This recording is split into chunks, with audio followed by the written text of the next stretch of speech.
All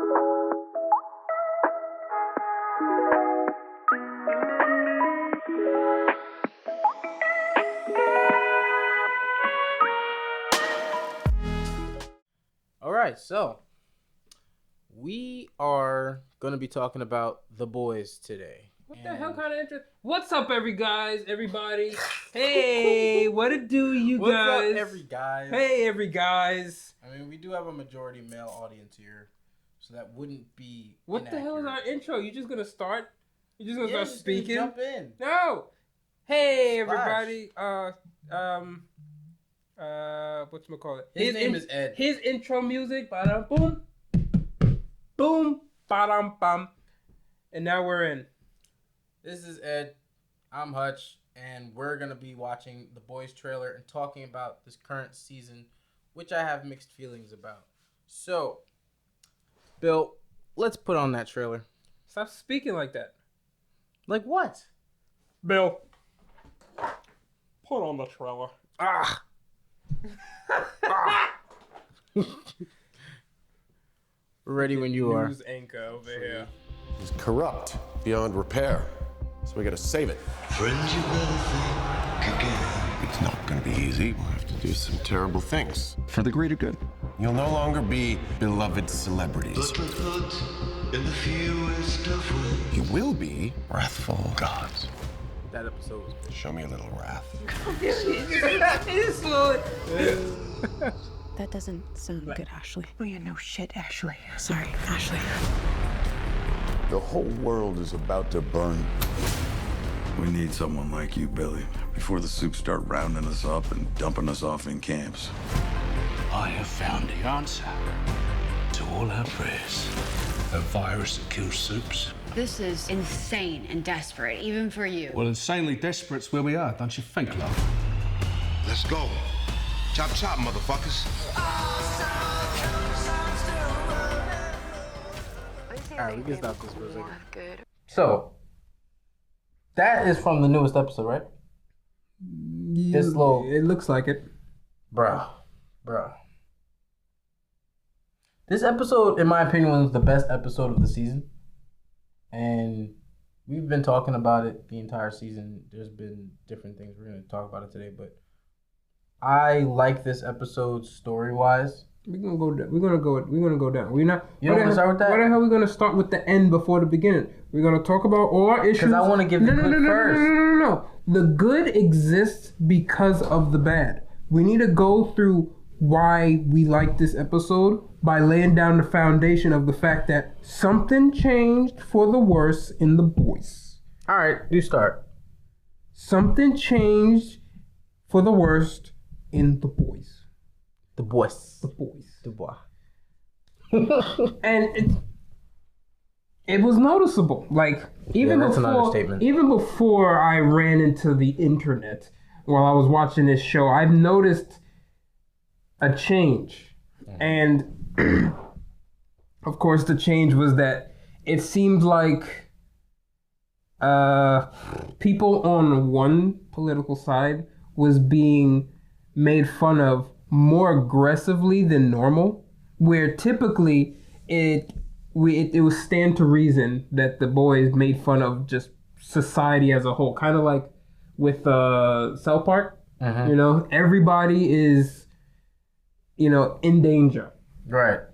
and it seemed like that for the boys. In some instances, it got really ridiculous, but it was still, you know, a free for all. But this season felt a lot more focused on who they're trying to attack. And this brought out some distaste and disdain from audience. And then, of course, the crazies would be like, oh, you just didn't notice that they were making fun of you until now. Well, here's the thing. If they didn't notice before, that means the boys was doing a good job by insulting someone but making them want to stay through other means, either with comedy, action, storytelling, or whatever the hell have you.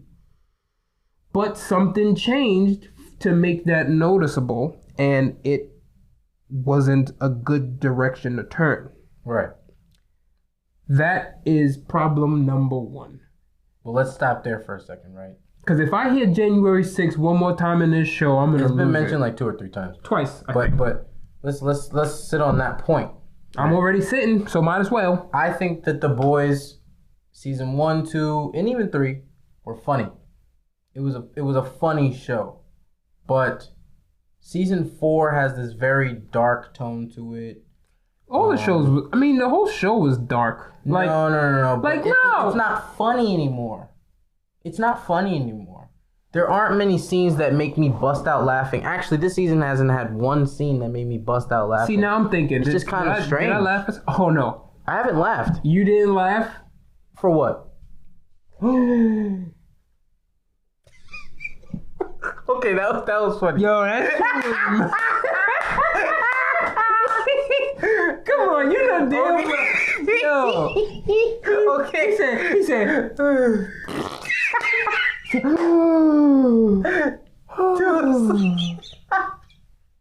and then he walked up staring at them things.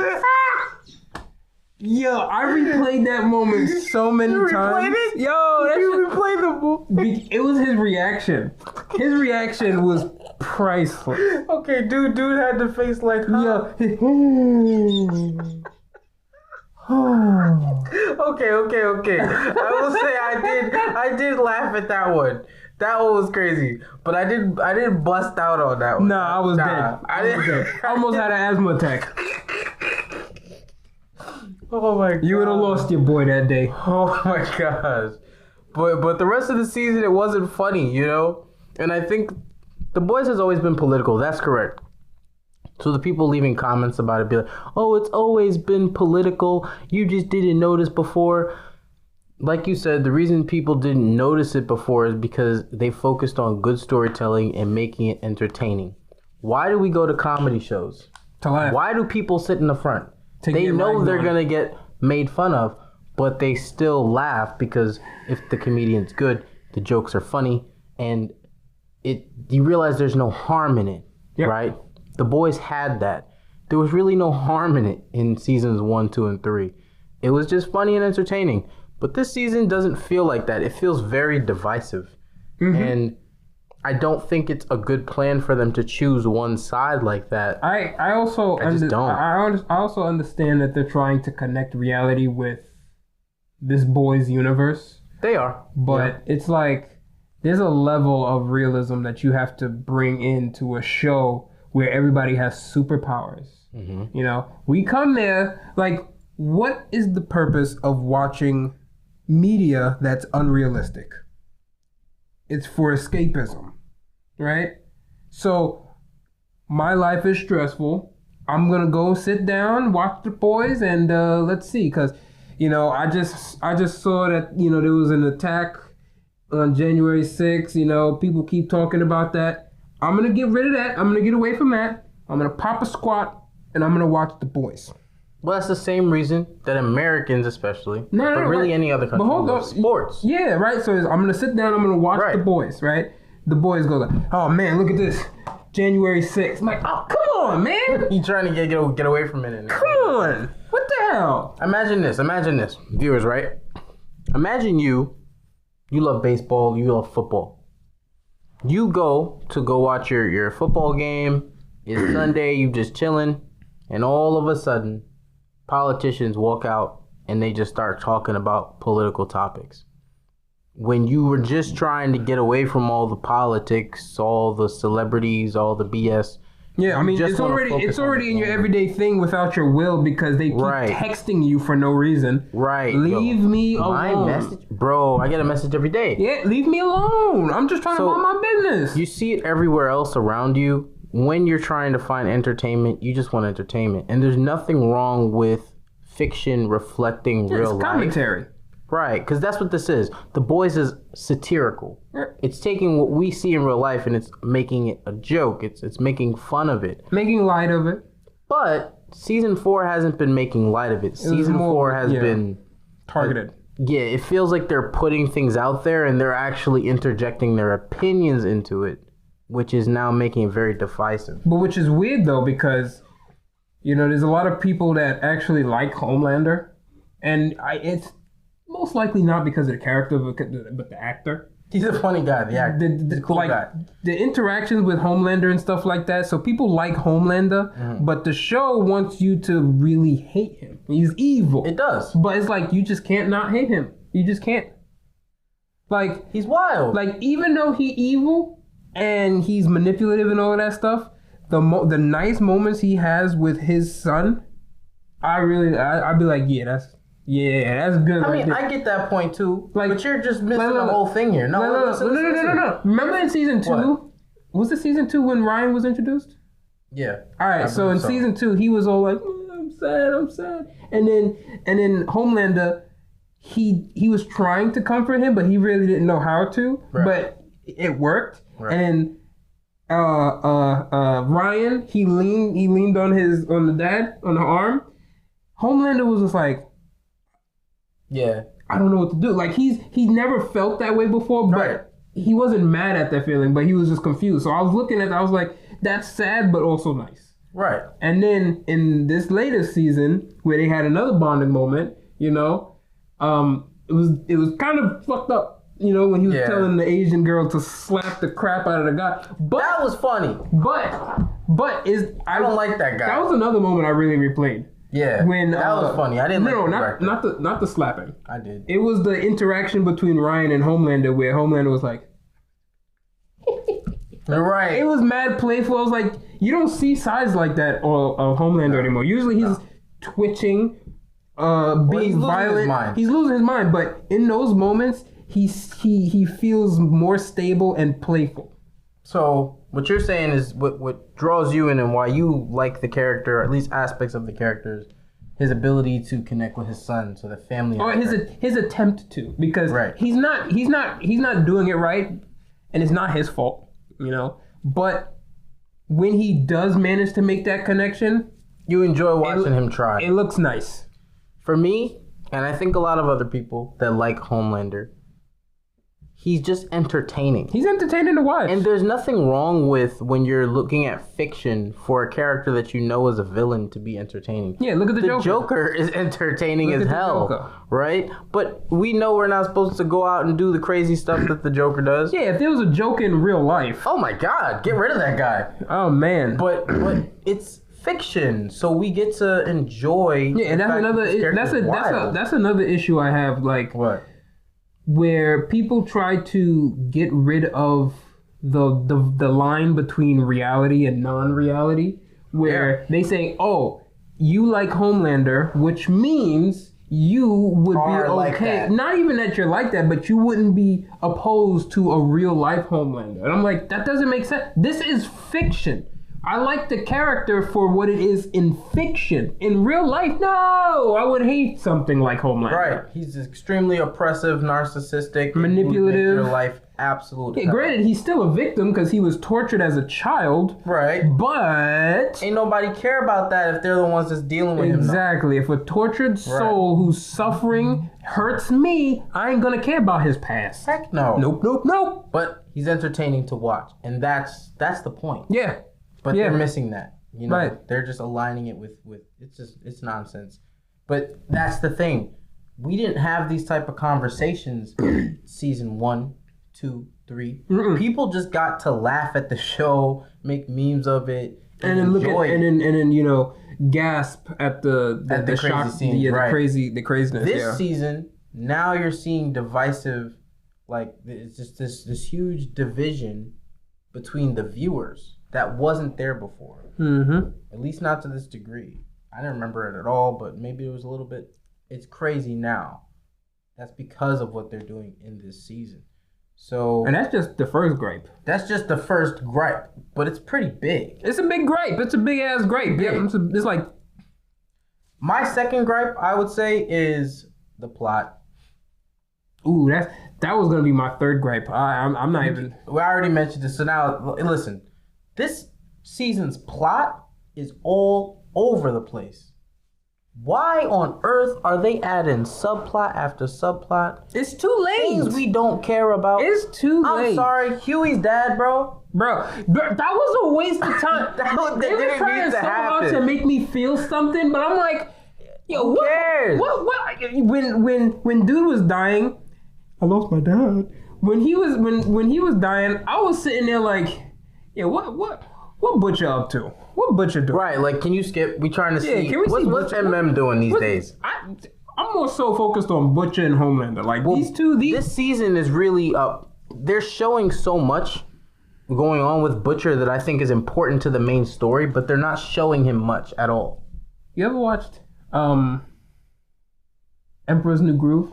Absolutely. Remember that scene where what was it, Pancha or Champa? I forgot the dude's name. Him and Cusco. Okay. He was back to back, and they was using. Okay, and they were climbing. They was climbing that little cliff. Right.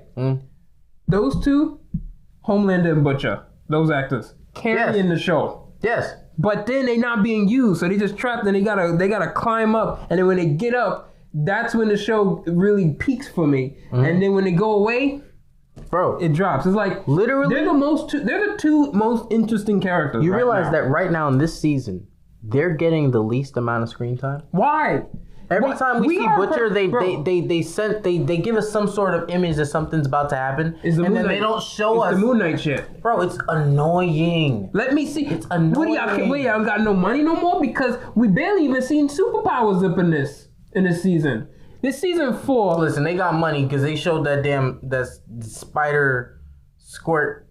That I didn't want to see that. This was actually my second gripe.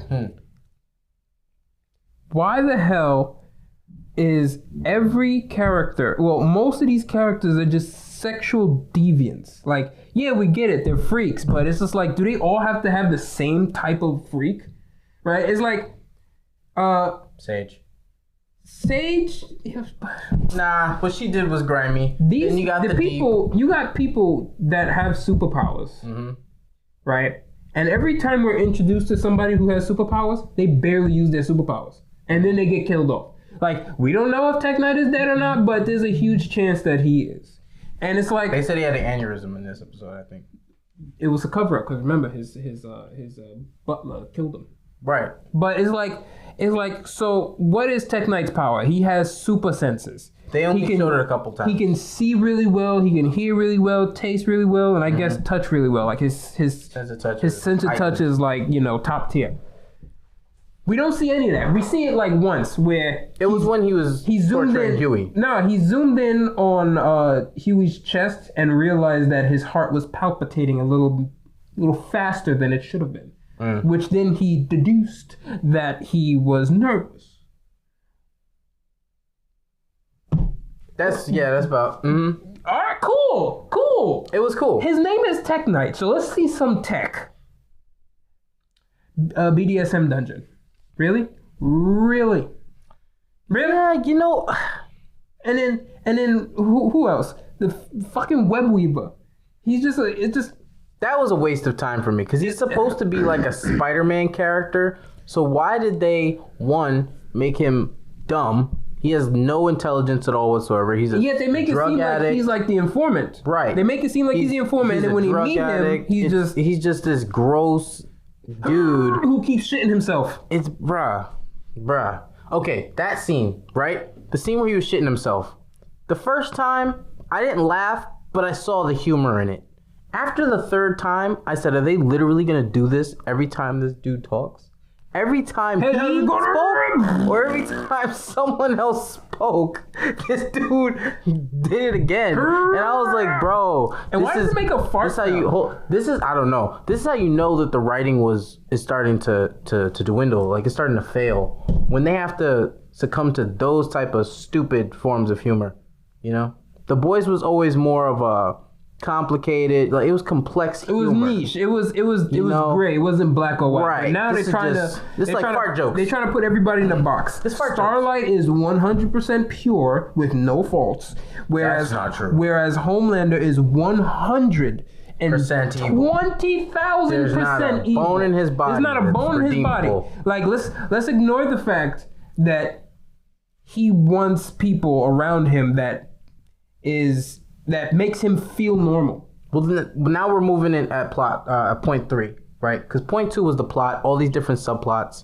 Huey's dad, we could scratch that.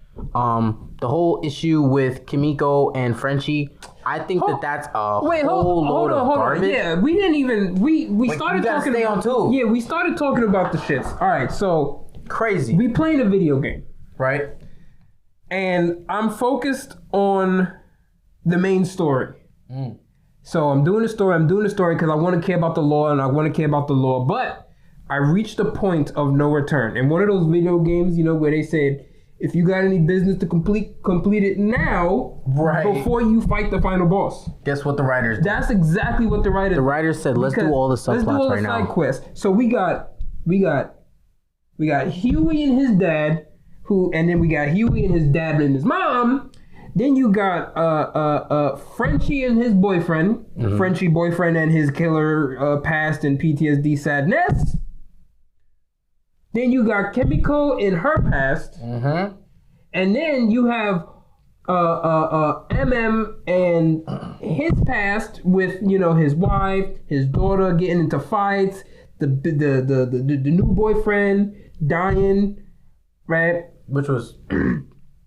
You also got MM and his panic attack and his mental stability. What else was there? Starlight and the Starlighters and all of this stuff, and then her being her losing followers because they found out she got a late term abortion. Right. Am I missing anything? Well, I mean, you didn't have Firestarter. And her past with Firecracker? Firecracker. Was it Firecracker? That's crazy. They called her Cracker. Was it Firecracker? Or was it Firestarter? No, it was Firecracker. That's wild. That's funny. I just kind of realized. But she was also supposed to be, she's racist. supposed to be like this redneck. Yeah. Dang. Anyways, Firecracker and Starlight, they had a past, and that past exposed that Starlight's actually a piece of crap. But here's the thing, though. A lot of these should have either been done sooner, because right now I feel like it's way too late for me to care. Like, let's go, for one, Huey and his parental situation. Yeah, the mother thing, her being introduced. We've known that Huey's dad was a single dad from episode 1. And nobody really asked the whereabouts of his mom. And at the point that we are in now, nobody cared. You know why? Because his dad was a really great guy. If his dad was a piece of crap, maybe people would wonder about why he was alone. Yeah, that's probably why. The dude was so nice. He was a sweetheart. Everybody was like, "Aw, look at the dad. He's just a great guy." So why did they bring the woman? So then, dude randomly has a stroke, a seizure or something. Yes, he had a stroke. And it was so bad that he's gonna go on brain death. Which is weird, cause can that happen? Yeah, stroke can kill you. Can you just? But no, if you've never had a stroke before. Yeah. And you randomly have a stroke. You could die. And you could just become brain dead. Well, the reason he was gonna become brain dead is because they were gonna take him off of. They were gonna put him on life support. But brain dead just means dead. Yeah, brain dead is just you're leaving the body alive with devices. Like a stroke can kill you the first time. All right, so he get a stroke, and so now for many episodes, he's I'm getting paid hundreds of thousands, if not millions, to just take a nap. Best wasn't that the entirety ever? Wasn't that the entirety of season 3? What? Basically, him taking a nap. Him having the stroke, or did that happen off camera? That was this season.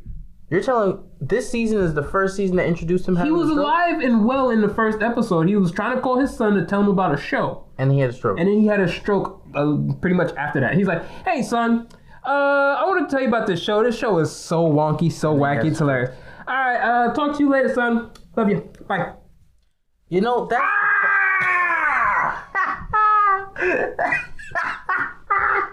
That's what happened to him. You said doo doo. And then you see it wasted. All right. As it zooms out, out of him while he's on the floor. That's crazy, bro. That's why I didn't connect to it. So it was like, nothing to build up to this happening. Yeah, it was like, what the fuck? It was So like a random there's no death. signs like mental decline, confusion, or maybe like a physical, you know. Nope, it was just out of nowhere. That's like in those horror movies. Remember Final Destination? At the end of the movie? When somebody would just have to die at the end of the movie just because. Yeah. You don't feel anything for the character. You're kind of just like, oh. So then he's taking a nap. Yeah, he's the sleeping. most expensive nap he's ever taken. But for other people, he's getting paid to sleep. It must be real comfy. Because he had to make the same face too. Unless it was like recycled footage of him, where he only had to do it once and he was just redoing that. That's crazy. So he's just in there by himself. Just sleeping, everybody. And then his mom comes out of nowhere. I'm like, who the fuck is this?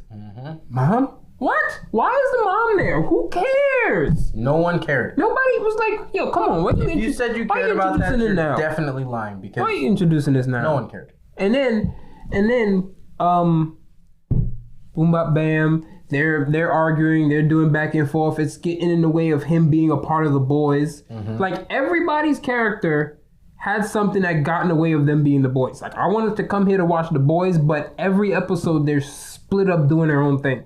Yep. So eventually he got a little light bulb. Hold on.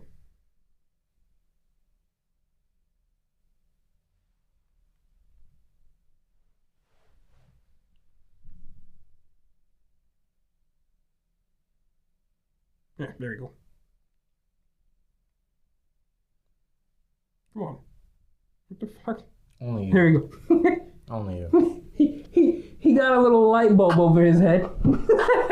Right? And he was like, you know what? I'm going to get some compound V and I'm going to give it to my dad. Right? So it kind of, this is the part where it kind of intertwines with A-Train's story, because I thought this was leading up to his death. Right. A-Train's death. Me too. Right? It's like, so you mean to tell me you gonna keep tormenting this poor man for making an accident, because he wasn't in his mind, his mind's he wasn't in sound mind when he ran through Robin, right? And of course he was trying to downplay it before and stuff like that, which was terrible. But he was trying to do better. He was trying to get over. He was trying to recover. His viewpoint probably changed after he almost died. Not to mention you saved him, so he's trying to, do right by you. Yes. And you keep torturing the man. Yeah, but he fixed that. But he wasn't going to. He wasn't. But he's like, okay, so you bring this is how I saw it. I was like, so you mean to tell me this dude is gonna get Huey's gonna get A-Train killed. Right? Not deliberately, but accidentally. Because he's gonna go there, he's gonna steal the V, he's touching everything. And I'm like, okay, Homelander's gonna notice his fingerprints, because I'm pretty sure his gloves don't, hide his fingerprints. Right. And that's gonna get him killed. But I don't know, because that was really never mentioned again. Almost as if it served no purpose. Well, that was plot hole. It was like it served no purpose. It was just supposed to be a thing for him, and that's it. No connection to anything else. To the main story in any way, shape, or form. So that's what I was like, okay. Right. Huey, Compound V, A-Train, Homelander. There was no connection there. That was like right. It was like right there. Like, come on. I think the moment was really just for A-Train and Huey to kind of reconcile. But still, it should have connected. But that would have made for a better story. But now we're getting into storytelling, and I think that's a totally different. So he takes the Compound V, and he was about to give it to his dad. Right. But then he's like, no. But you know why? This is wrong. It wasn't because it was wrong. No, it was to give it more time. It was to waste more time. No, that's but what it was. The reason that he decided not to is because he realized that doing so was probably just gonna jack his dad up. Yeah, but in reality, it was to waste our time. Oh yeah, because it was we didn't need that whole episode. It was like, oh, you know what? This is wrong. I'm gonna go get some chips. Yeah, but you know what? And then when he comes back, he's getting injected. His heart rate is rising. He opened his eyes. Cut the credits. Bro, The whole thing with the dad going bonkers, killing a bunch of people. We didn't even get there yet. I'm just going there because at this point. No, if they're gonna waste our time, we need to waste their time. I'm not wasting the audience's time. No. Y'all need to experience what the hell and how the hell. I mean, they watched the show, so they watched the show. When he started killing mad people in the hospital, right? But hold on. What did you get from that? There was a look. No, here's the thing. What? When he woke up and he was completely fine, right? We just like, I mean, something's gonna happen. We knew, right? And so now they bonding again. They talking. They're in good terms. And then you see Huey just smiling like a freaking geek at both his parents bickering and just, oh, look at this big happy family. But he didn't know. No. That right there was when the flag has been placed. The red flag. The death flag. Every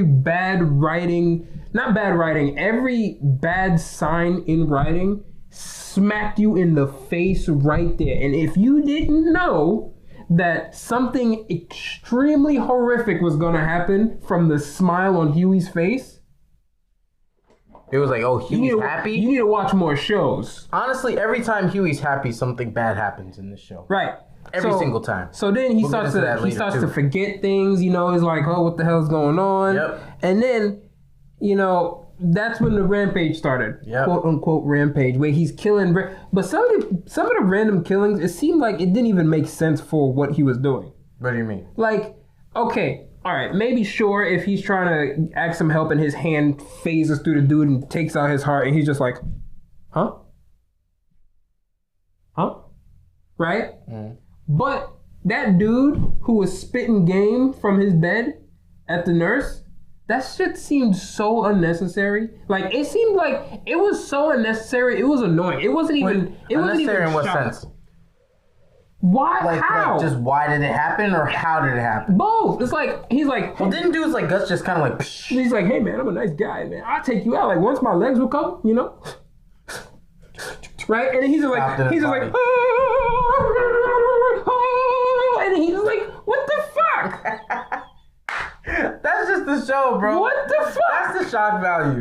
But it's like, have the shock value make sense? This dude freaking out, and out of all the places to stop, because you see people, out of all the places to stop, you stop in the man? Bro, this is what it is, right? If I'm freaking out and I'm phasing through shit, you're gonna try not to touch people. I'm gonna be, but he didn't care. This is the thing. And if he could phase through things, why didn't he fall through the floor? I don't know. The issue with The Boys is it started with shock value, but the thing with shock value is... It made sense, though. It made sense, but the issue with shock value is you can only shock so many times. No. What I mean by how it made sense was... So remember the first crazy kill? What crazy? In The Boys? No, I don't. What was the first one? It was Invisible Man. Translucent. Okay. They stuck a bomb up his ass. Okay. And they blew him up that way. That was pretty crazy. And it wasn't only because of shock value. Right. It was because that was literally the only way to kill him. From the inside. Right. And he's not going to willingly eat a bomb. So we're going to have to shove that thing up his butt. And then we're going to boom, bam him to smithereens. There's no purpose for the shock value anymore. Yeah, it's like he just like, for example, right? And now he's just like, oh my god, what the heck? And then he leaves. With the dad. He's phasing through things. They could have figured out a way to stop him a lot sooner, I think. A lot sooner. Yeah, he wasn't... They just needed him to run around the entire hospital and kill dozens of people. Because they could have stopped him really quickly, injected him with something, made him stop, nothing. No, we needed to see that whole thing play out, which was a waste of time because we all knew it was coming. We knew he would have to die at the end anyways. Here's another thing. No, wait. So you mean to tell me... Wait. We knew he was gonna have to die at the end anyways. So what was the purpose? Did we though? I knew. Look, there was a chance that he either would have recovered and it would have just been a waste of time, or he would have died, which would have been another waste of time because this shit was unnecessary. Were a waste of time. Yeah, both paths led so far to nothing because you gave this dude. So after he got injected with the compound V, you give us one episode where he's awake, he's good, and then he's losing his memory, he's confused, he's freaking out, and he's phasing through people, right? And instead of trying to contain him, and, you know, probably have him be a part of the plot in any way, shape, or form in the future. That would have been cool. You just kill him. Yep. Gotta kill him. So it's like, what the hell? What the hell was the point of this entire episode? That's what I'm saying. What was the point of it? Waste of an episode. Right? Either way, he had to die, and it wasted our time. We got nothing out of it, and this is the point I was gonna make too. Huey got nothing out of it. Nothing. Huey did not change. His personality didn't change from this whole ordeal. They hinted towards that maybe it would have after he made that one kill and he was looking at it like, you know, like a crazy psycho killer. Yeah, but then the very next episode, you know, hey, how's it going? Right. Hey. He went right back to being a goof. It's like, if they had stuck with it, sure, maybe we could have thought about that and said, okay, now Huey's made that change. Because we had a conversation about that. I think so. Right after watching that episode, I said I think Huey's going to now go through some sort of... Yeah, he's got the taste for blood. He's killed somebody. Like he knows. Like the explosion wasn't, you know... That wasn't really... It wasn't really by his hand. He took a knife and he did it. Right. So it's like... He got a taste for it now. No, they didn't go with that route at all. So Huey didn't grow from this. And that's one thing that always irritates me with storytelling is when a character doesn't grow, the audience also gets nothing out of it. Now, if Huey grew from this whole ordeal, it wouldn't have been a waste of time. Would it have been something I would have rather not see? Sure. But it wouldn't have been a complete waste of time anymore. But Huey didn't grow. The dad is dead. The mother's gone. The mother's literally gone. Yeah, she is. Where'd the mom go? She's gone. Where did the What did we get from that whole subplot? What was the point of any of this? A-Train's not dead. Well, hold on. She did show up in another scene afterwards where she did. She was walking with him while Huey right. was spreading the ashes on the steps of some place that he wanted to go to. So it's like she's still around, but she's not important to the she ain't overall in the plot. story. She's not a real character. At this point, she's just an NPC because she had no purpose. So all of that whole subplot is just completely useless. A-Train got nothing from that because there was nothing leading back to him being the mole. Right. Nothing. Right. At all. That's a waste of a whole episode, maybe even 3, because there was a lot of things to build up to that point. Let's move on to Frenchie and Kimiko though, right? So I really loved how they showed Kimiko and Frenchie grow together. And she has no trust in people. It was so sweet. You have this chemical criminal, drug addicted, past mercenary with a dark past, and he's just fucked up. And then you got this Wolverine-esque feral monster of a girl. Right. And then they find each other, and he was the one that pushed, to have her open up, and he managed to soften her up, and she managed to soften him up once she was kind of comfortable and softened around him. Right? So it was kind of healthy. It was like instead of Beauty and the Beast, Beast and the Beast. It was Beast and the Beast both becoming beauties. Right. Becoming Beast beauties beauty. together. Right. From fugly to ugly. From fugly to ugly. Because ugly is not as ugly as fugly. We could all agree on that. Right? Because, don't get me wrong, they're still ugly.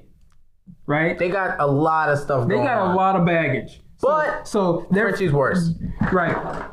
So, and then, their chemistry is growing and growing. They're getting all closer and it's really nice. And it's seeming like they're, might develop some relations. Who knows? Budding love story. Right. People, they always be like, oh, but he was bi from the beginning, so it doesn't matter if he just randomly finds this guy he's attracted to and can't control himself. This is the thing, right? And I hate this.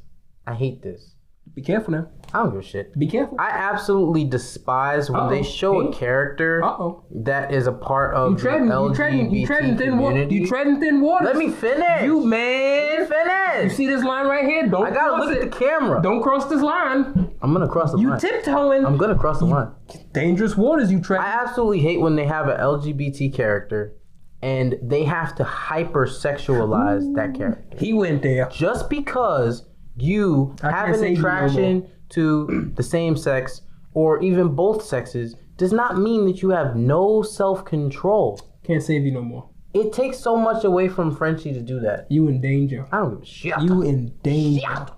Why did they do that to Frenchie? He was this character that you could see that he had the patience and the self-control and the awareness to take care of Kimiko in a way that nobody else did and literally bring her out of hell and become this character that's so likable and really sweet, honestly, right? Like he brought her back.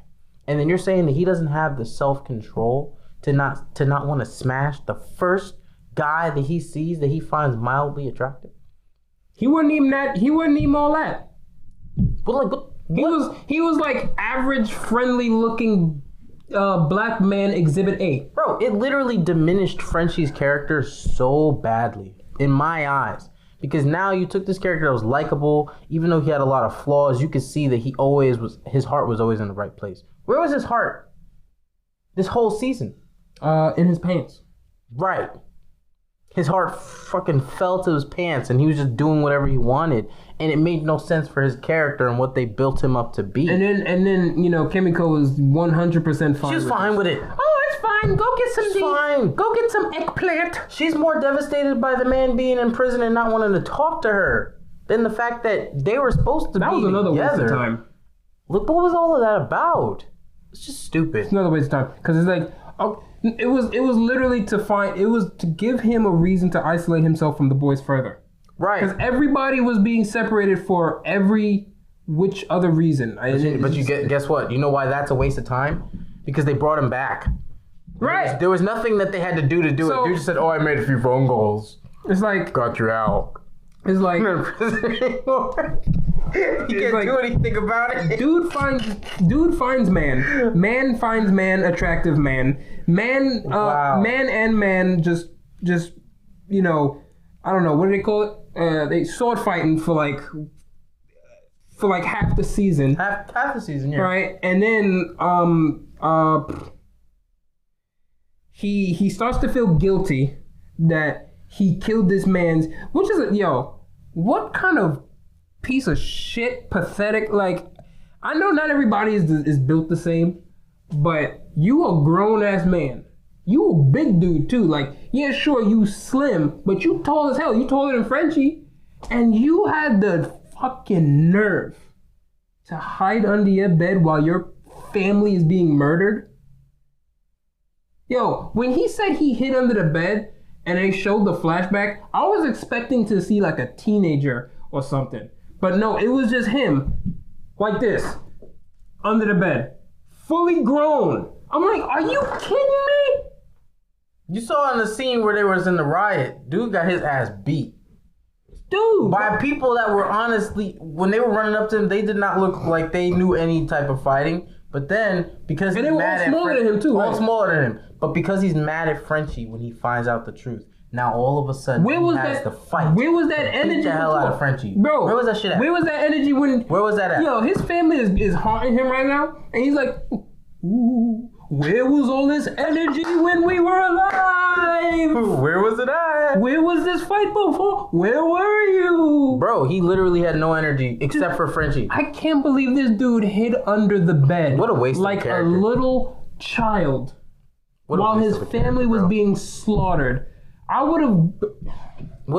He was a waste of a character. Frenchie being with him, just in my opinion, soured his entire character. Now I don't give a shit about the Frenchie storyline. He can do it. You don't even investigate? You know what that means, right? What? If you don't even look to see what the hell is going on, you have so little testosterone in your body.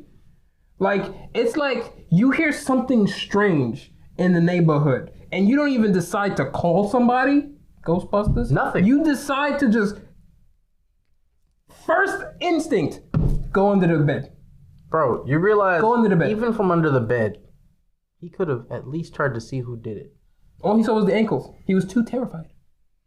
So it's like he had no masculine energy. Nothing about him. Nothing. He was like plain. He no estrogen, no testosterone. He's just an NPC.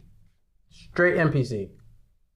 Just flat. Until he found out that Frenchie was the one that killed his Where was all that rage before? Honestly, honestly, if this character was going to be consistent, he wouldn't have attacked him. He wouldn't have attacked him. He would have just left. I was expecting him to leave. But then he...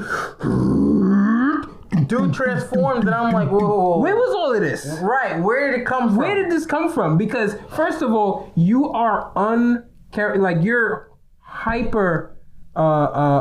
he's feminine. Like, come on, let's He's just a feminine person. He's feminine because when Frenchie got his little face cut, he was like, let me cut up your boo boo, let me mend it, you make you feel all nice, let me touch your thigh, and it's just like he's mad feminine. So where did all of this masculine anger come from?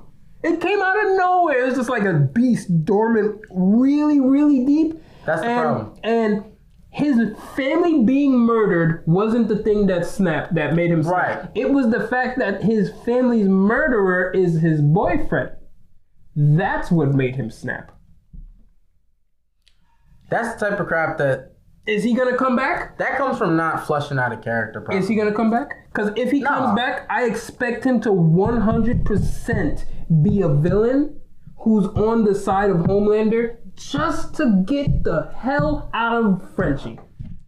Cause then that'd be something, right? Black. At least it would be a connection to the plot. It'll be a diverse,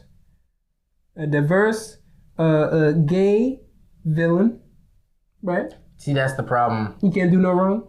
This is the thing, right? Because what we've noticed with this show, and I'm not saying that it's a right or wrong thing, but I'm saying what we've noticed with this show is that they have taken all the heroes. They're all pretty shitty people. Hero in this show is a title. Nobody's really a hero. They've taken the heroes, or rather the protagonists, and they have... But that was the whole title, the premise of the thing, you know? Right. The superheroes aren't really the good guys. Right. And the bad guys aren't really the bad guys. Right. But they're not the good guys either. Right. But the boys, let's just say the boys. They've taken the boys and the boys adjacent, and they've made them the liberal party in this show.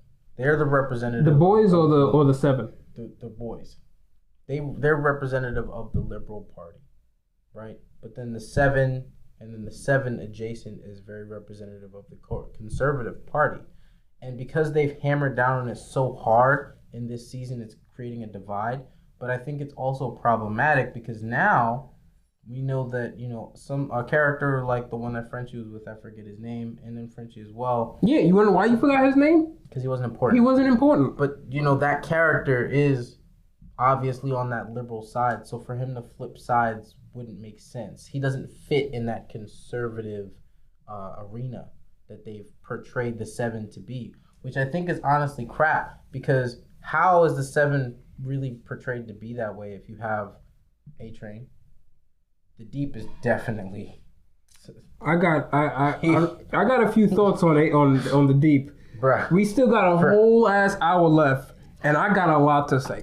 Let's see what you got to say about the Deep, because I hate his character. Bro, he's so stupid. He's a bitch. He's so dumb. He's dumb. Like, yeah, sure. Like, he yo. Why he do his girlfriend like that? So, all right. So the Deep. Died like 3 times. He is unironically funny as hell. Because he's stupid. He's so stupid.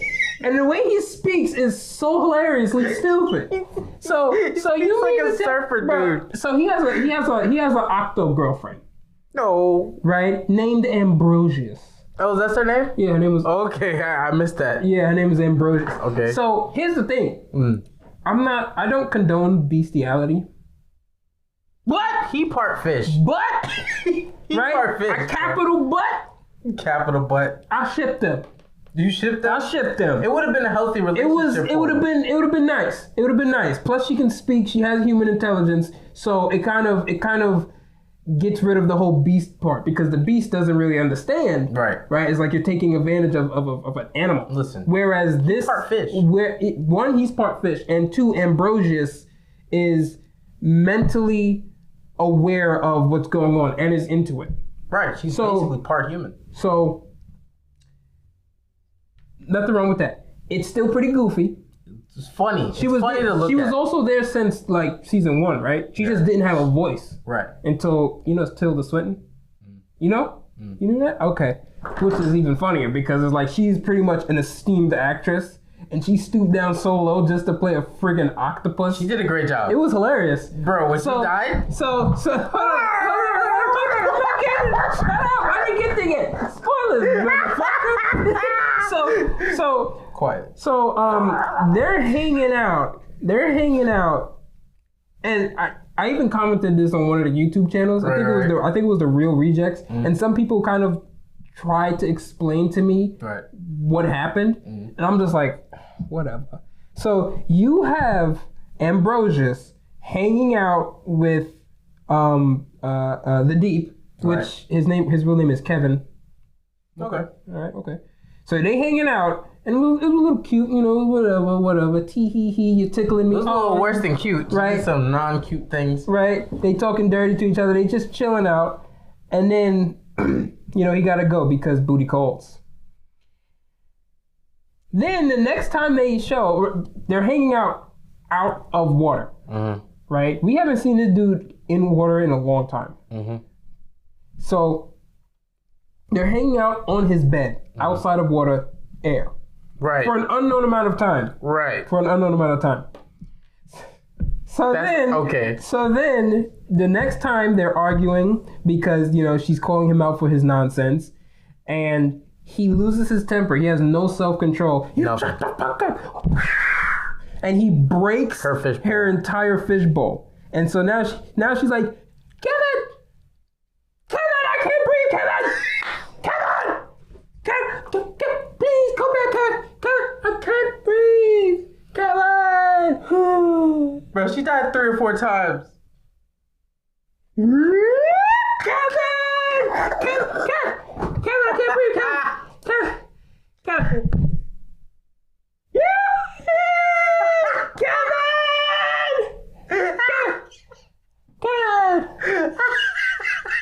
Black.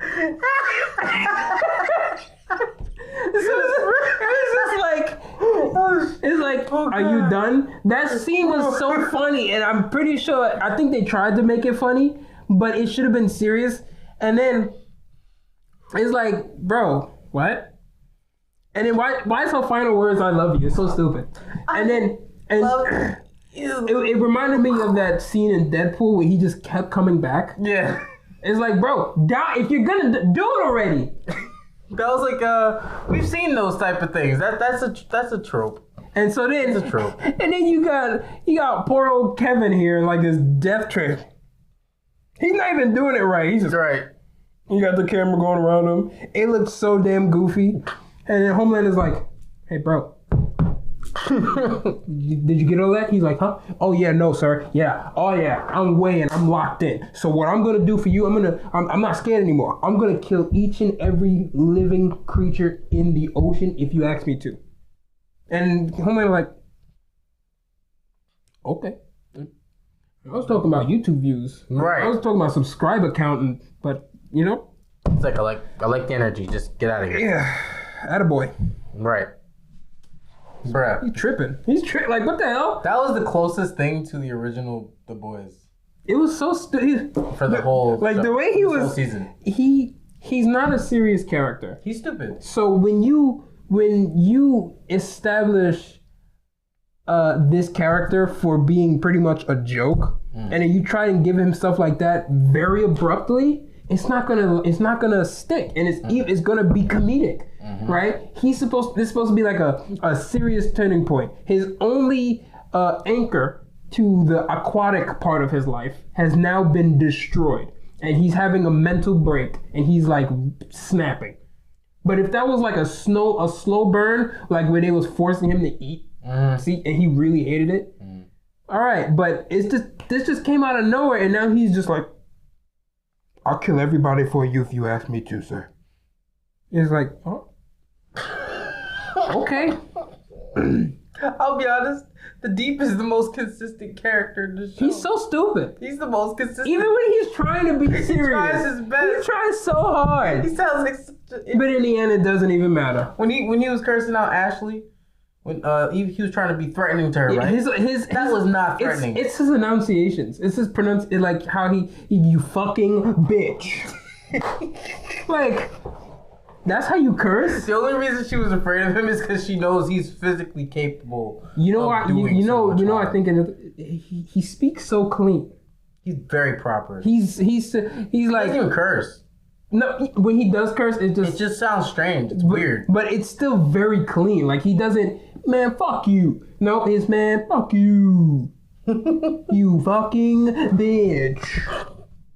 Dude keeps it PG. And he keeps it the most PG curse in it, but it's just like, he's trying. It's like someone that is always being picked on, trying to pick on someone else. And he doesn't have it in him. He's failing. Yeah, he doesn't have it in him. I think realistically, the Deep could have been a really good guy, but he made some decisions that were completely. I mean, it was already established from the get go. He was a piece of crap. Yeah, what he did to Starlight, crazy. So he's just a dumb piece of crap, and that's all his character ever was. That's all his character could ever be. You know, they've established that. Yeah. So then when they try to giving him serious roles just makes me laugh a little harder. It makes me, it's like, what do you want from this guy? He's a joke. Right. He is a joke. Right. And you want me to take him seriously now? It's like, no. Even during the fight at the end, he still wasn't being taken seriously. No, she freaking fingered his gills. Bro, Butcher cut his ass. And what was his response? I forget. I can't even understand you. Your accent's insane. Oh God. It's like, he's too stupid to even understand English. Dude still speaking English. And he even still got swept kicked by Butcher's octopus joke. And he was like, what? No. Okay? We're here to kill you. Right. He's even PG about assassinating somebody. He's not even a good hitman. It's because he's trying too hard. Instead of just attacking, he tried to freaking monologue. Walk up to Starlight trying to assert his dominance. But everybody's looking at him like... Bro. When he actually did strike, throw the punch, it took people off guard because it's like, he never seemed the type to do this. But now he is, so... Yeah, but we always knew he had the super strength and all that stuff to be able to fight It's just, it didn't even shock me. I didn't even say he couldn't do this. I just kind of felt like, at this point, you lost the fight before it started, bro. Even if you win or get some sort of kill here, you've emotionally been defeated. Yeah, it's so stupid. And bro, just maybe he saved her off screen, and they're hiding it. No, she's not. She's gone. Yo, people are saying octopi can survive like 30 minutes without air, and that wasn't barely a minute. So either she faked it so that she can escape by herself and be like, man, I'm dumping, fuck this, and she just left on her own. And when he comes back, he just sees a note like, I didn't really die. I just wanted some. See, that would add to the whole stupidity of his character because, like you said, they were in bed together. That would be way funnier because that'd be crazy. He's over here like, I can't make the face anymore. He's over here like, and he's like, man, my girlfriend is dead. Turns out she just fucking left you. Yeah, she just dumped your ass, and she played dead, bro. So you don't just, Imagine getting left by octopus. I was expecting her to break up with him since they first introduced her. The way she spoke was like, she's way too intelligent for him. Bro. Yo, you got dumped by an octopus. It's bad enough to get dumped by a human being. Getting dumped by an octopus. Whew. Just like that scene in the Orville where he said that his stalker became his girlfriend and then broke up with him because he was too clingy. Even though she was such a bad stalker that she actually broke into his house. How the hell do you go from breaking into someone's house to telling them that they're too clingy? Listen, sometimes when you get what you want, you realize you didn't really want it. Right. That's all I can say. Man, that's the only subplot in The Boys that was worth entertaining. Bro. It's the deep holes. Kevin, I can't breathe, Kevin! Kevin!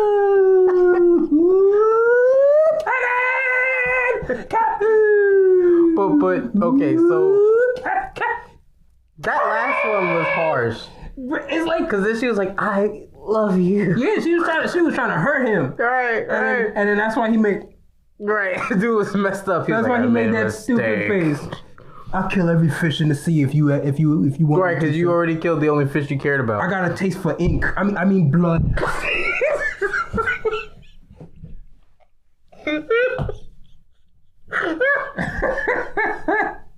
I need to know what a straight face. Oh my god, man! What are we gonna talk about, MM? What's going on with my dude, bro? He's stressed. The reason why MM is stressed is the reason I'm not vibing with the boys right now. Everybody's just doing their own thing. He's trying to keep everybody together. They don't listen, bro. They don't listen. MM should probably be one of the last people because of that reason, right? Because we've, mostly him, I like MM. I didn't say anything about the LGBT squad, right? He was the one that said all of the negativity, this man right here. You can quote me on it. Right? But we aren't racist. That's for sure. I mean, from what I've been told, I'm not anti. From what I've been told, people with this pigmentation can't even be racist. So, that being said, Sister Sage. Okay. I have some opinions on her, right? So when we first saw Sister Sage, first of all, the name is just... It's supposed to be. Let's move past the name. She said she didn't like it because it was racist and she didn't like it. It was like It was so stereotypical. Just call me Sage. Right. But anyway, Sage, right? Honestly, that could have actually been her original name, but they wanted to, make her ethnicity a part of it, so they put the sister in front of it. And the outfit. We can move past the very obvious things. When she was first introduced, I remember having a conversation with you about her character, and we talked about it, and we decided that the only way for her character to work is if they can actually show that she's a genius. Because I hate when they have genius characters. Tell don't show. Right, and they're always talking about how smart they are. Now, I will say for this show, they have been showing that she's intelligent. I'm not seeing genius. I'm seeing above average intelligence. That's what I'm seeing. I think that the only, and this wasn't really because they didn't show it at all, right? What? That she knew it was A-Train. Yeah, dude. When did they give hints that she knew? Oh, the way she looked at him, she knew. She knew, and then when they walked to the party and she walked up next to him, at that point, she already knew. She was like, something, and he was like, yeah, and then she was like, uh-huh. And then she walked away. So they just showed her play Homelander then? Yeah. We've known from day one she had her own motives, right? And, she's more or less an off-screen character. She wants to be, too. Right. Because, she's supposed to be the person that's scheming in the background. So this is another reason why she doesn't like her suit and all of this stuff. Because it's like, bro. It's too flashy. Bro, I'm not supposed to be. I do like her character. Oh, yeah. After our conversation, we decided that they need to really show that she's a genius, not just say it. I feel like they have. They showed it. They showed her scheming. Her schemes were top tier. Yeah, I think that she's shown that she's and very intelligent. She knows what's going on. I don't mind her character at all. And she's kind of funny too. Yeah, I was just about to say that. Stop reading my mind, you asshole. Listen, I have average intelligence, maybe above average. So she can play this very bland-faced genius type character, and she could go from that to an absolute buffoon, and it is awesome. Okay, but the way she does it is not awesome. Well, that's just that. Besides that point, is like, and I'm not even talking about the whole, when she's dumb to have sex thing. I'm talking about when she got shot in the head. That was funny, bro. And then you had Victoria Newman making a speech, and then she looked back at Sister Sage, and she was like, and then she was like, and then Sister Sage was like, and she was just like, and Victoria's like. And Sister Sage. They just nodding back to each other, and she was like, all right, okay. All right, we're done. That was funny. That was another moment I rewind. Yeah. I rewound. It's like there's bits and pieces of this show that I rewind. You got the nod, you got the with Homelander and Ryan, you got the the milk. Right? Did I rewind? I don't think I rewind the Kevin. Yeah, I think it was because it was too long. Right? It wasn't like a it wasn't like a quick moment or memorable enough. But that shit was funny. Yeah, it was comedic. That shit was funny. But yeah, it was. So you got Ambrosius. MM made me laugh too. So you see this? It's Hobbs, motherfucker. It was that. Motherfuckers are stressing me the fuck out. Basically, dude say he's allergic to the bullshit. It's like what? Like, I can't deal with this, bro. Y'all killing me. Literally, I need you to chill. You see this? These are Hobbs. Every teacher in the United States understands MM. Every single teacher in the United States. The entire squad is either misbehaving or doing their own adventure, and it's like, excuse me. Don't we have a mission? Don't we got shit to do? Right. It's like, all right, Frenchie, I'm gonna need you to develop a virus. Frenchie's like, a virus? No. He's like, I need you to develop you're fucking this guy? Okay. Kimiko, I'm gonna need you to. Okay. Right. Huey, my man Huey, I'm gonna need you to sneak into. You go into the hospital to your dad. What? Okay. Who else is it? Starlight, I need. Your powers aren't working? Okay. Not even that. Her powers were working when she needed to beat that woman's ass. So, okay, all right.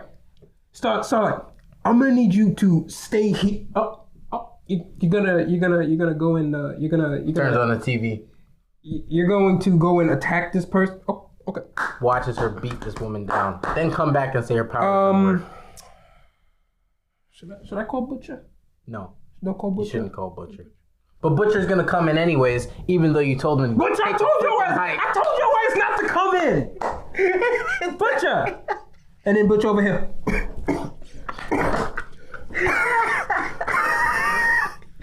Dude's like, bro, stay sick behind home. Oi. Butcher's bugging out. Butcher's bugging out this season, bro. As far as subplots go, his is the one I want to see the most. You're right. His shit is interesting because it is most essential to the plot. It is. You know, he's sick because he took too much Temp V trying to kill Homelander in the last season. Mm-hmm. Due to that, his something is happening to his body. He got a worm crawling around his entire body. Mm-hmm. Right. He has a void growing in his brain. Right. And he's seeing things. His devil is, I forgot the guy's name. And then his angel is Becca. Wessler, something like that.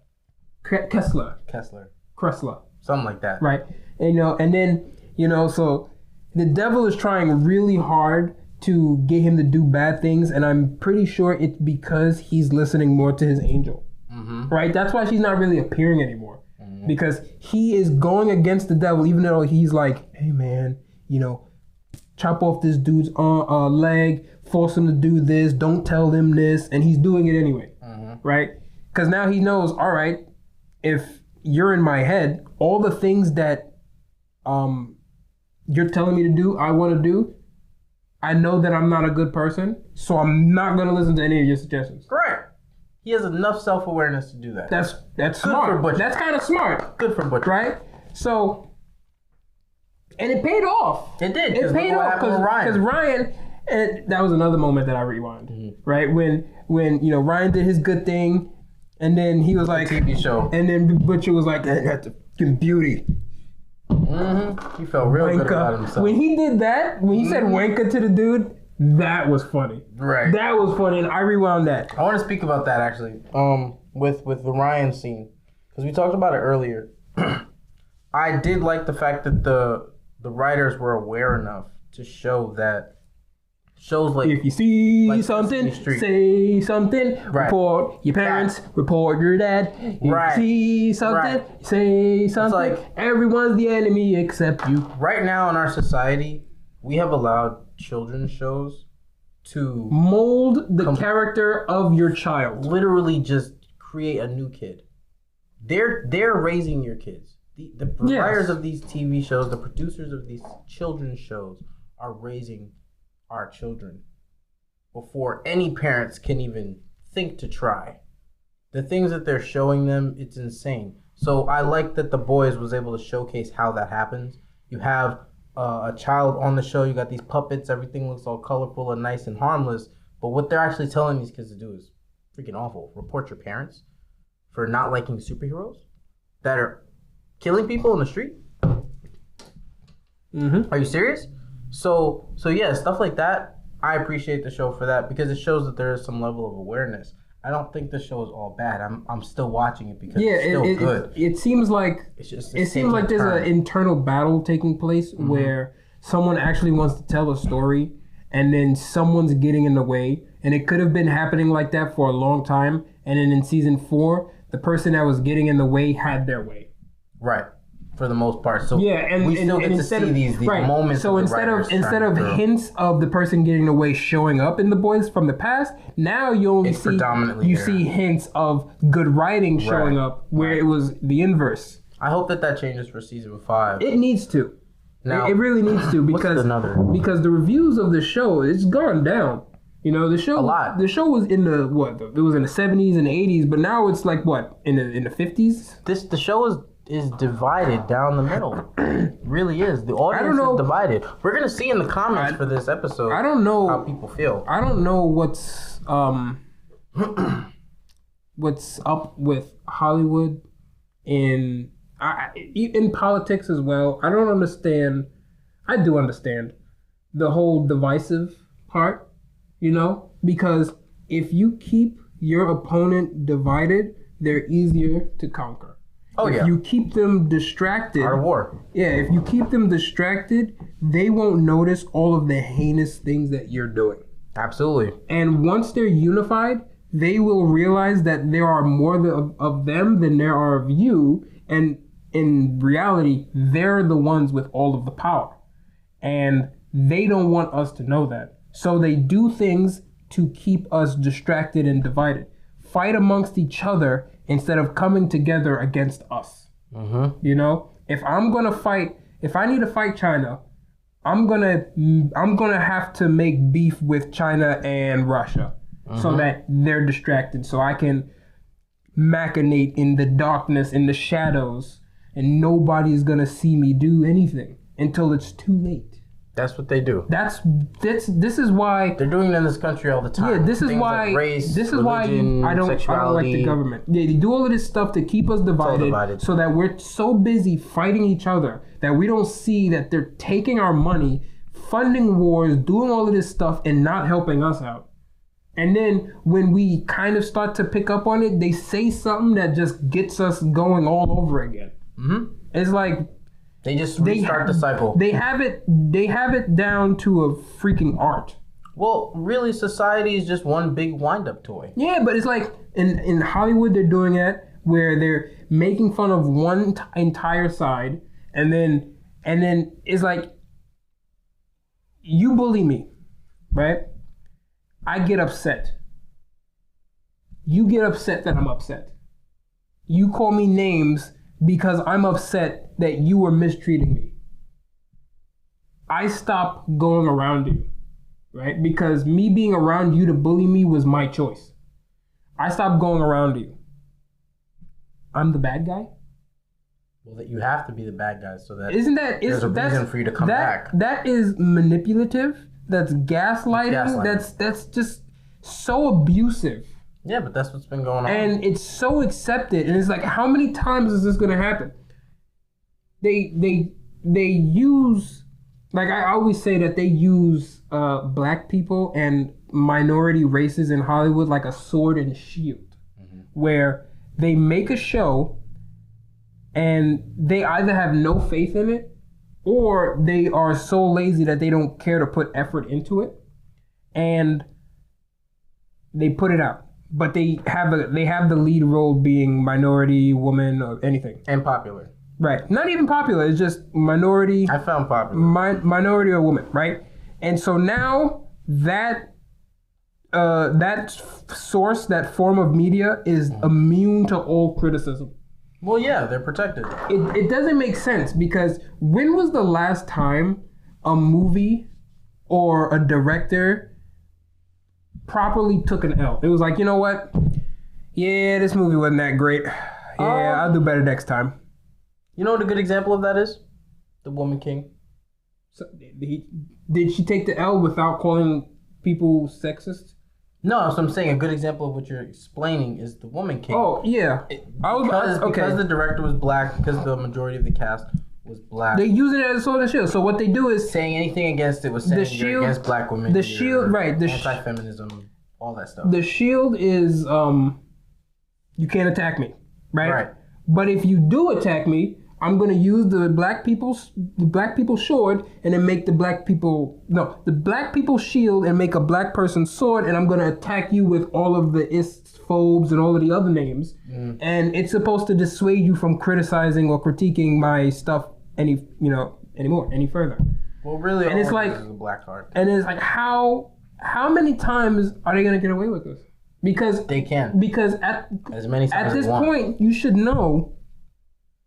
It's clear. It's like it before. Maybe you could have gotten away with it, but now it's getting worse and worse and worse. By that I mean like the quality of movies and whatnot. Mm-hmm. The qualities are going down and down and down, and now it's going to be impossible to even see, any good. And it's like, well, here's what I'll say about that. Right, the reason that they're going to continue to get away with it is because people are still afraid of these consequences that are unspoken and in some cases spoken. And when I say consequences, I mean being canceled, losing your jobs, or even some level of physical harm coming to you for trying to speak out against these things that you don't agree with. There should be nothing wrong, especially in this country with freedom of speech, to be able to speak out against things we like and don't like. As long as we're not going out and harming someone, we should be able to say what we want. But the truth is, that's not how it actually functions here. It's not how it functions here, and hasn't been that way for a long time. So because of things like cancel culture, people are too afraid to say how they really feel. That doesn't mean they don't feel that way, though. When you go into the street, when you're in closed areas, places where people don't feel so pressured to have to they be speak their true correct, mind. Yep. They speak the truth. And their truth is just what we're saying, but they're never going to go online and say it. They're never going to put it on social media. They're never going to say it in the office. These are things that they're too afraid to speak about. Hey, man, you get water. Yeah, get some water. These are things that they're too afraid to speak about because they know that if they do, the consequences are too severe for them. The way that we would have to overcome this would be for us to literally... You know what happened? It's talking too long. It's all good. Because when I talk for extended periods of time, because I don't talk as much, so I guess so when I talk too much, throat get dry and I start coughing. But let me finish. So the way we would have to overcome this would be to change society's perception of cancel culture. If we make people realize that they can't cancel everyone, and that your true power is to actually just band together. Cancel culture. Cancel culture is... Cancel the cancel culture. It's against First Amendment. There are people who have done it already. You got Dave Chappelle. They call him uncancelable because he doesn't care. He doesn't care if people heckle him. He doesn't care if people try to blockade him from doing this and that and the third, because he's pretty much set himself up for success no matter what he does. Joe Rogan doesn't care. There are people that... What are you going to do, beat him up? Right, with his kicks. So the thing is, there are people that are uncancelable, but we can follow in their footsteps by putting ourselves in positions where we're surrounded by like-minded people. We're not going to get canceled if we do that. See, people in the comments, what I would like is, instead of just, coming in with the same old rhetoric that, we're bigots, we're, this, that, and the next. Why don't you just let's have a proper discussion, just talk to us like we're people, because I know that these people don't want us on their side, so they will attack and alienate, isolate, segregate. But for those who actually think that you're right, the best way to bring someone into your line of thinking, the best way to turn sides is to come in already with respect.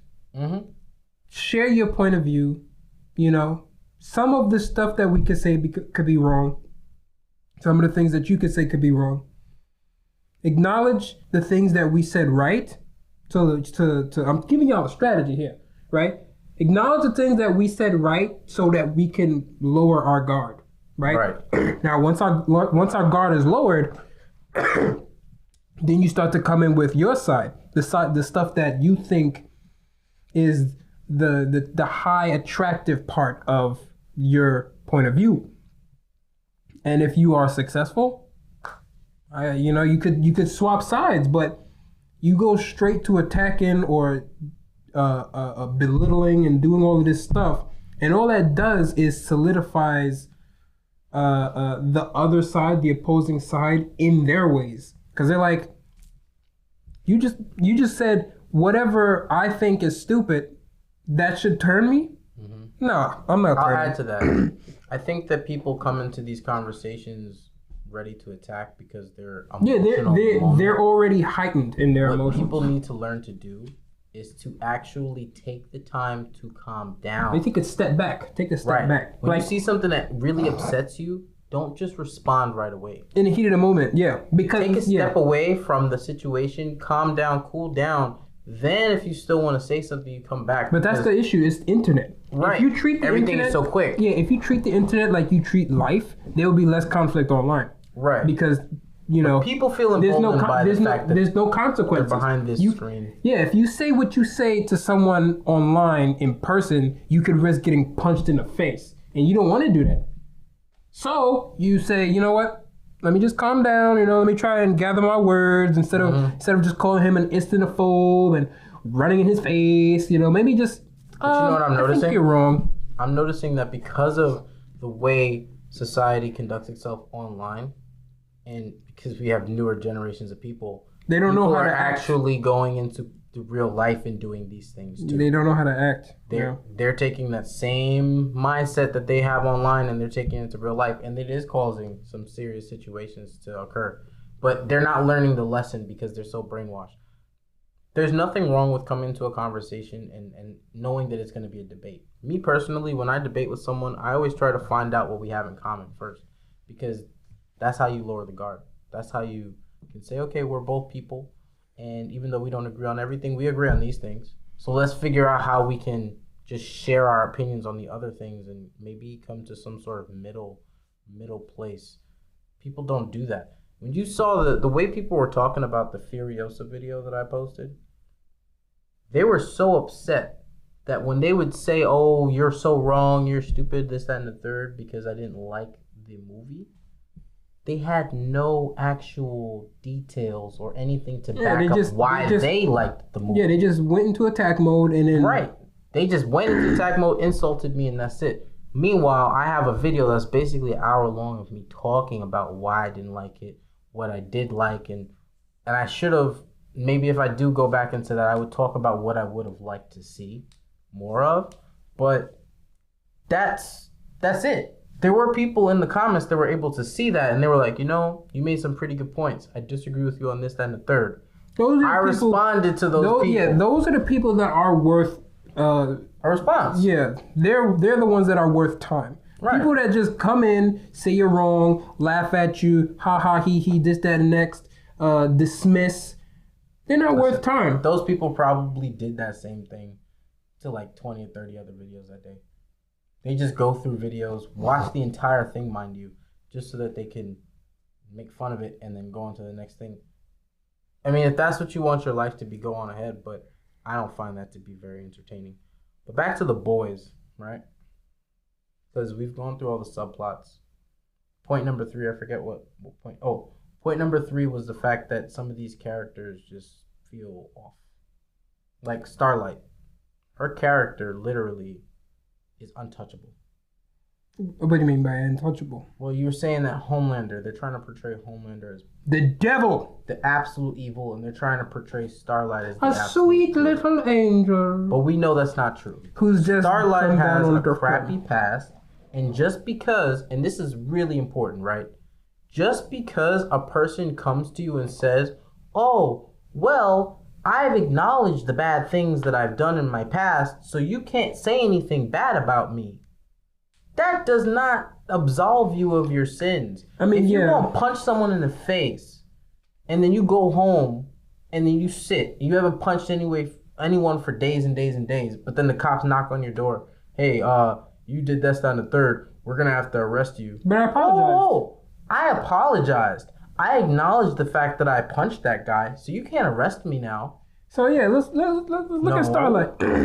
You have to go to jail. So Starlight, you know, she was supposed to be very nice, this, that, and the next, and then we find out that she was a mean girl. She was terrible. So, she was a mean girl. So Firecracker, right? The cracker that can snap fire. That's all she could do. That's what. Yeah, but it's like, what's your superpower?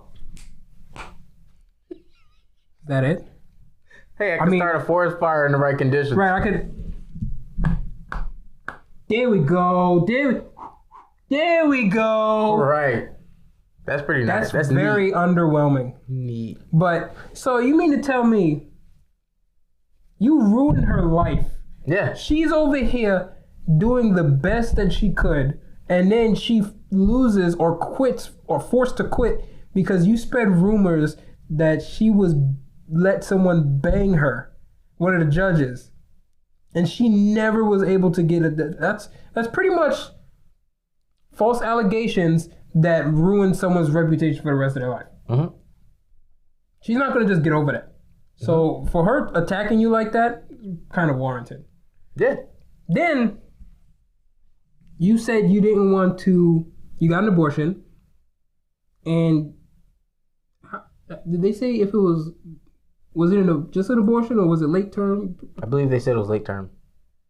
When was this? Off screen between seasons? I don't know. Because if it's late term, there's a bump.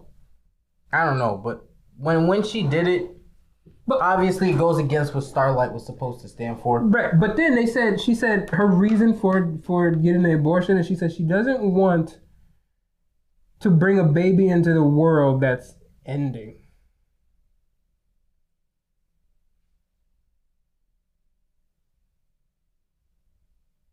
I don't even know if she said the word ending. No, yeah, she said that. She doesn't want to bring a baby into a world that's ending. And save it. Save it. It's like,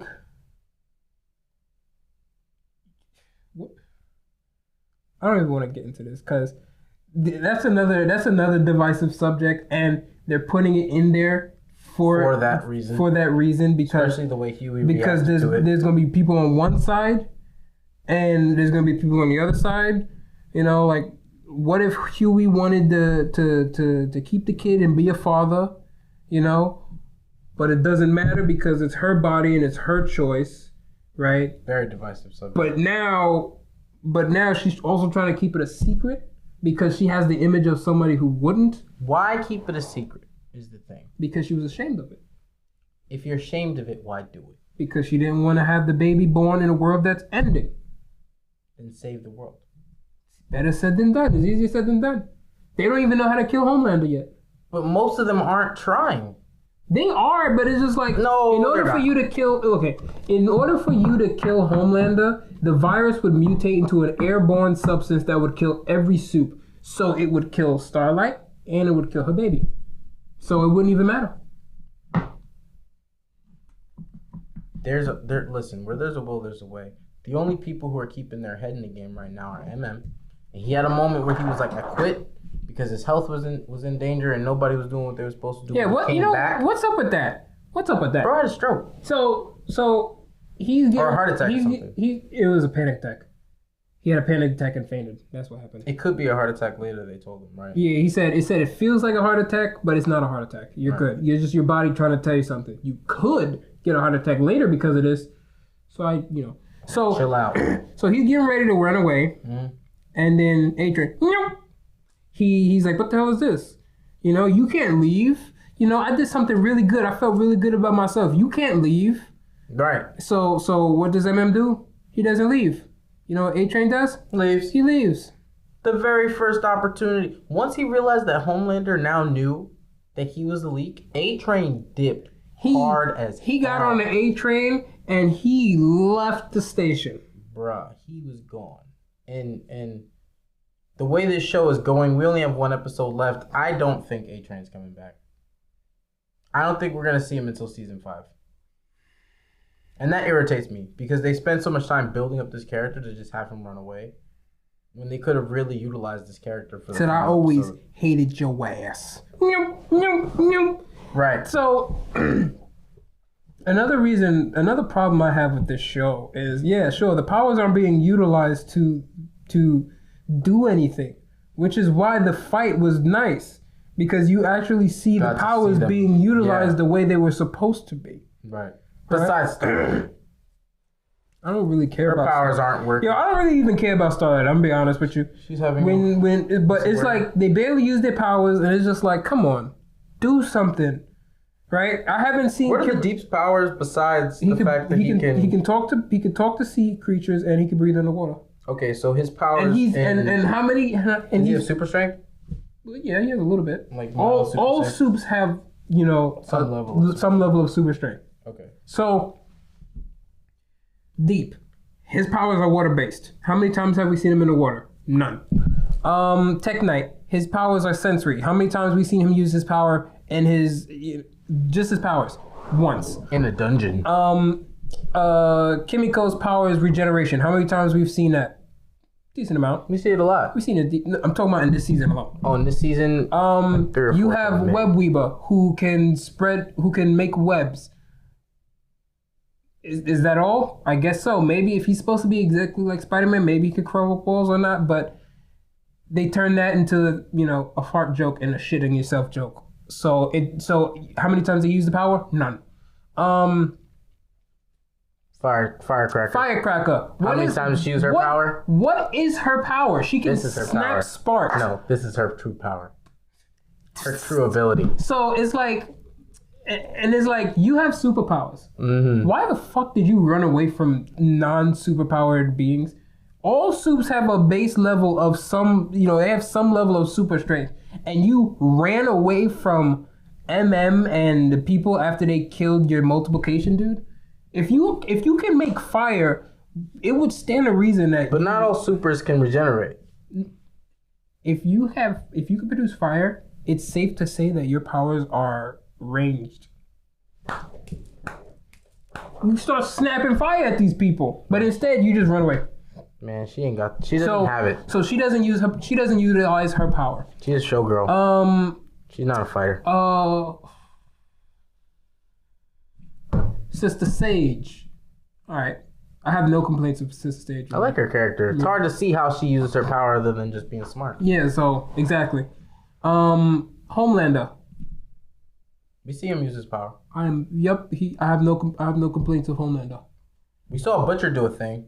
Yeah, but it was more like a Moonlight thing where it was off screen, so we don't know what the hell. And if that doesn't get answered at the finale, then it's gonna be very, very annoying. Very annoying. Because then you're gonna have to wait like a year or two for the next season, right? To see what the hell that was. They already showed the worm, so why not just tell us more or less what it is? So for the majority of this show, for the majority of this season, it was we got to see the shadow can fly. He said he could fly, and then we got to see him fly. But then he got knocked out the building and somehow didn't just, But for the majority of this season, we didn't see superpowers being utilized. No. The way they were supposed to. It's like we saw the person that could shapeshift. That was a cool use of the ability. You touch them. Oh, here's another thing. Here's another thing. What? The director divided the fan base by joking about the fact that Huey, a man, got sexually assaulted. Why would the director joke about that? Because it's funny when it happens to a man, but it's not funny when it happens to a woman. Starlight in season 1 got sexually assaulted by the Deep, and the director wanted to pay close attention to make sure it was accurate. He was taking it seriously, going over the steps and all of that stuff to recover from an instance like that. But for Huey, just a big joke. Yeah, when he was in that torture chamber, I didn't find that funny at all. It was uncomfortable. I was skipping. Very uncomfortable. I was skipping. I didn't want to see that shit. Because it was like, bro, what are you going to do to him? He's going to go through so much. And you know, he got sexually assaulted after that. In real life? No, I'm talking about Huey. Oh, okay, Huey, the character. What happening to him after that? You saw what happened in this episode? Memory's foggy. He was the lizard. He slept with the lizard. Oh. He didn't know that wasn't. So he got. Well, that's not sexual assault anymore. He was unaware of the circumstance. It was like a false contract. That's worse than that. So it's like, and then he lost his dad. He's getting sexually assaulted and all this stuff. And I'm like, yo, can Huey get a break? Why they treating Huey so badly? What did he do to deserve this? And then it's like it's not funny. It's not a joke. No, I don't find the things that Huey goes through funny at all.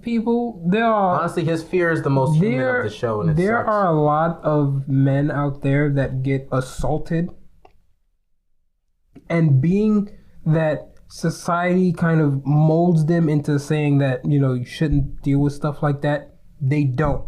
And then they see this show, and they see the reaction of the director that wrote the show, saying that they find it funny.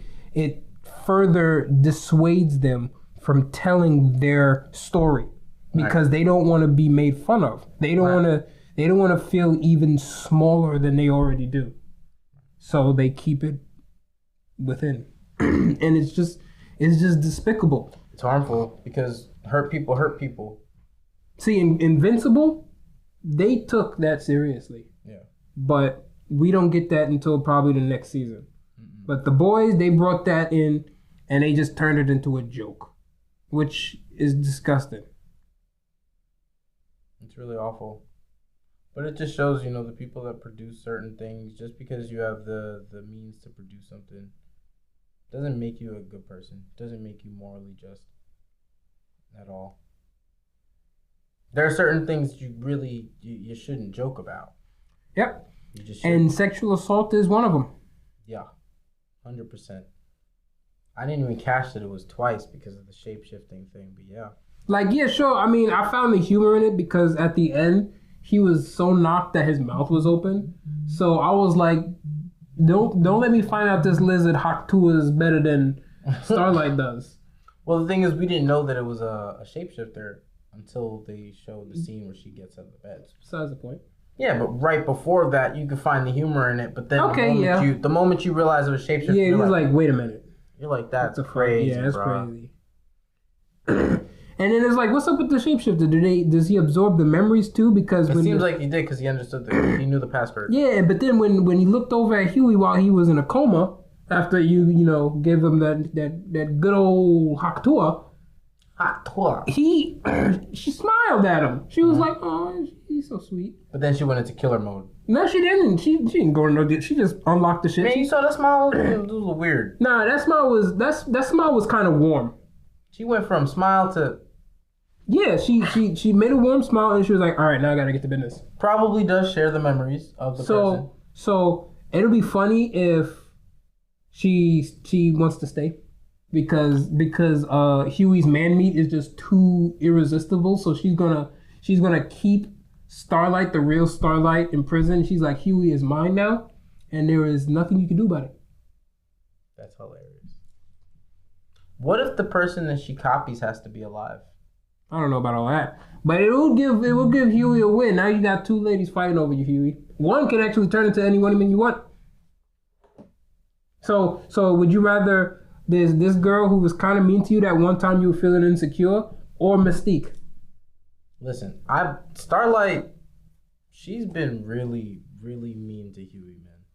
She was upset with Huey when Huey had powers because for the first time he had the means to be the protector in the relationship. And it was a source of insecurity for him that he didn't really feel comfortable sharing until he was able to. Right, he didn't feel as masculine. And then when he had the opportunity, you're just, stop it. What are you doing? This is crazy. You're stupid. It's like, yeah, I get it because, you know that Temp V can wind up killing him, but you're not, meeting him in halfway. She could have said, listen, I care about you. I don't want the Temp V to She wasn't talking to him. She was talking at him. Right. And there was no real communication until it was like too late. Like he would have kept going if Butcher didn't stop him. Right. And here's another thing. Why does everybody hate Butcher?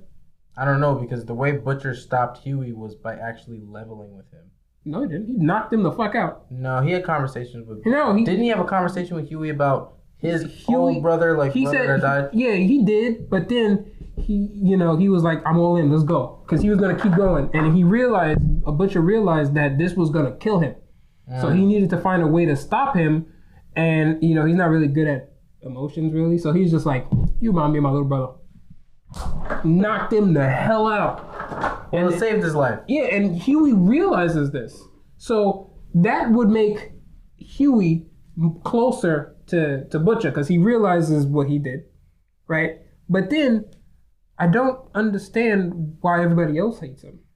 Why everybody else hates Butcher? Yeah, why does everybody hate Butcher? Plot. It has to be the only reason, because in the last season, everybody was trying to kill Homelander. Yep. And there was a little disagreement with and Butcher because Soulja Boy was the cause of MM's family's murder. So he wanted to get back, and he hated Butcher because they worked together to kill. But I could have swore he understood that it was a necessary evil. Right. Soulja Boy was literally powerful enough. So MM was like, all right, fine, and he went to do his mission. Then they tried to go after Soulja Boy, and then it worked. They got rid of him. Right. And so now, he's sick, he's dying, and he's doing this to try and save the world, basically, from Homelander. And in the following season, they're shitting on him. Everybody hates him. They're shitting on him. What the hell everybody hate him for? And the thing is, everybody hates him, but he was the only person that was able to bring them all together. Not only do they hate him, they're also pushing him away. One of the strongest characters in the show, they're finding stupid reasons to keep him out of the show. Right. And look at what he's able to do by himself. What he was able to do on his own. If he had the support of the team, that doctor would have never escaped. Yep. And it's all for plot. It's all for plot. It's so annoying. It's a little lazy. It's annoying. It's like they're just finding issues instead of having. Like I think I was a little confused in the beginning why people hated him so much, but I thought that's just their dynamic. But then it turned, it was like that's actual resentment. What the hell is going on? Nah, people really hate Butcher. For no reason. Let's put it down to this, right? Because we have the people that hate Homelander. The same people that hate Homelander, ironically, also hate Butcher. They don't like the character Butcher. And I think that the reason they don't like Butcher is because he is representative of a type of masculinity that is very rare now. I'm not going to say it's good or bad. It's just rare. Who? Butcher. Okay. He's representative of a he's a tough man that needs that. Rare. He's a tough dude who's not scared to get his hands dirty. He doesn't if he knows that the evil must be done to beat evil, he will be the one to get his hands dirty. He's so like that nobody so that nobody else has to do it. It's going to be him to do it. That's why he knocked Huey out, because he's like, this is an evil that I want to spare you from, but I need to do it. That's rare. So that type of masculinity that's not even rare. That's good. It's good masculinity. Plus, they don't like that. Plus, the way he was with Ryan when they was meeting up, that was super cool. That was awesome. That was super He cool. was 100% positive, and it was another form of masculinity because he was putting on a strong face even though he was scared of death. Yep. He knew he was dying, but he's like, "Oi, how's your foosball?" Right. My English accent isn't that great, but that's besides the point. Australian. How's your foosball? Whatever.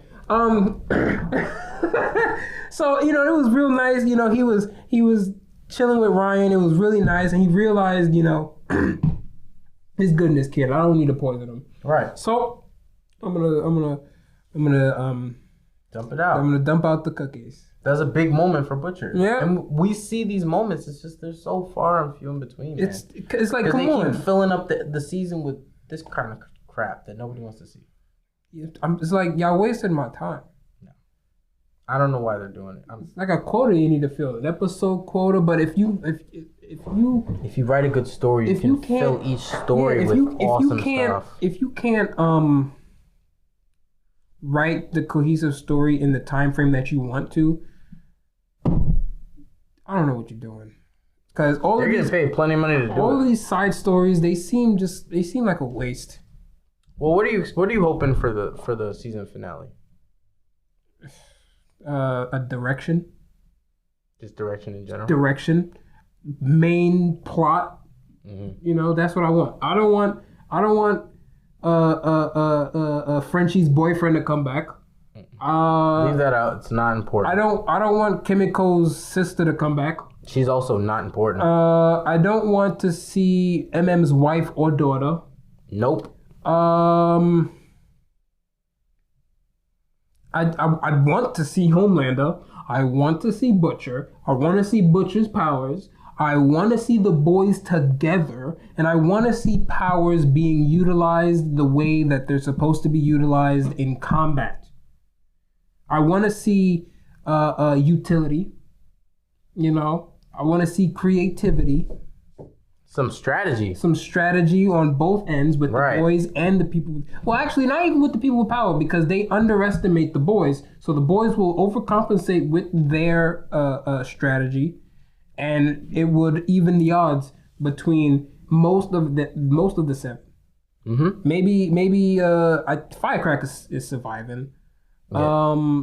Somebody's gonna die. Somebody has to die. It needs to be a significant character. It needs to be either the Deep. A Shadow Dude dying means nothing. It can't be Noir because he just came. Right. But I just want to see something. I wanted to see A-Train die. I don't want to see him die actually, but if he dies, then all right, it was probably necessary. But honestly, I don't want to see him die, and that's probably why he's gonna. You know what? You know who else I think could die? Frenchie. Only the character. I think Frenchie could die. The only people Seems like he's at his last leg as far as the only character. people I care at this point if they die or not is Huey, Homelander, Butcher, MM. I don't care about Huey, anybody Homelander, else. Butcher, MM. I really don't care about anybody else. Oh, A-Train. I mean, I would care if A-Train died. A-Train. Yeah, I care A-Train too. Yeah. But I wouldn't care. I care about Sage, but I know she's not dying. I don't want to say I care about Sage. I just know that her character needs to continue because she's cool. Yeah, she's cool enough for me to want to see more of her. I just want to see more. Which means that I care about her. So she's cool. I agree with that. All right. That's it. Well, everybody, that's where we're going to end this video. If you enjoyed this video, don't forget to leave a like and a comment. It's definitely helpful for us. And when you leave your comments, be honest. What do you like about the boys and what do you not like about the boys? Also, we are also authors. Yeah. And we write our own books. There's going to be a description somewhere. You get the little QR code here. Yep. You can go and if you are so inclined, you can see what stories we're brewing. Hopefully, hold it up to the camera. We'll see. We're going to hold this up. It's called Black Maverick Publishing. All right? Go to Black Maverick Publishing. Yep. Get your copies of tried, Mimic or Devoid. We did our best. We worked hard. We took time. So hopefully it is on the same level as the shows that everyone enjoys. Yeah. We actually care about what we write about. That's all that matters. And for those who do buy it, let us know what you think about it. And I hope you've enjoyed the little escapism that we have given you.